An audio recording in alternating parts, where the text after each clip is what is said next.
नमस्कार साथियों, मैं अजय कुमार। पिछले कई सालों से निष्पक्ष चुनाव और चुनाव आयोग के कामकाज को लेकर उठने वाले सवाल अब सड़क के संघर्ष में तब्दील हो चुके हैं।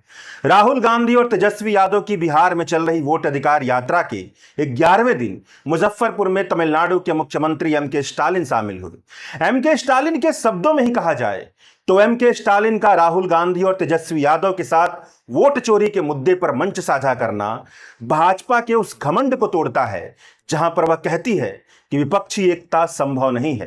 इंडिया गठबंधन के नेता केवल दिखावा करते हैं, हकीकत में अलग अलग तरह से सोचते हैं। राहुल गांधी और तेजस्वी यादव के साथ वोट अधिकार यात्रा में एम के स्टालिन का शामिल होना यह बताता है कि वोट चोरी के मुद्दे पर, निष्पक्ष चुनाव करवाने के मुद्दे पर उत्तर भारत से लेकर दक्षिण भारत की तमाम विपक्षी पार्टियां एकजुट खड़ी हैं।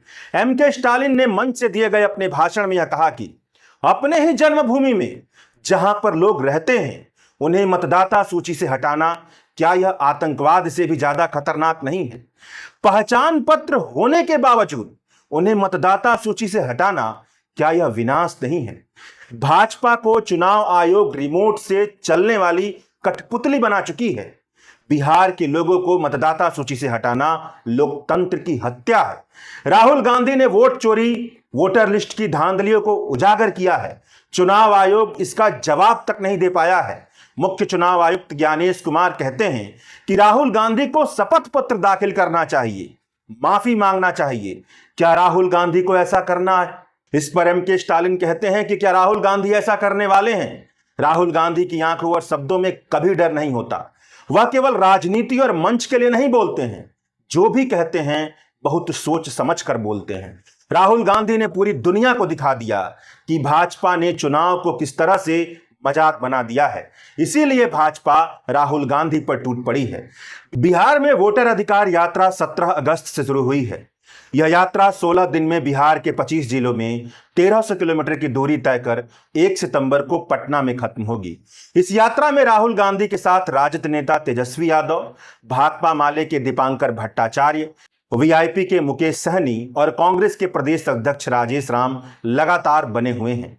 यह सभी नेता अपने अपने भाषणों से लोगों को यही बताने की कोशिश करते हैं कि अगर वोट चोरी ना होती, वोटर लिस्ट में धांधली ना होती, निष्पक्ष तरह से चुनाव होता, चुनाव आयोग ईमानदारी से अपने संवैधानिक कर्तव्य को निभाता, तो सत्ता में भाजपा ना होती और प्रधानमंत्री की कुर्सी पर नरेंद्र मोदी ना होते। अगर आज विपक्ष सत्ता से बाहर है इसीलिए क्योंकि भाजपा और चुनाव आयोग आपस में मिलीभगत कर रहे हैं, वोट चोरी कर रहे हैं।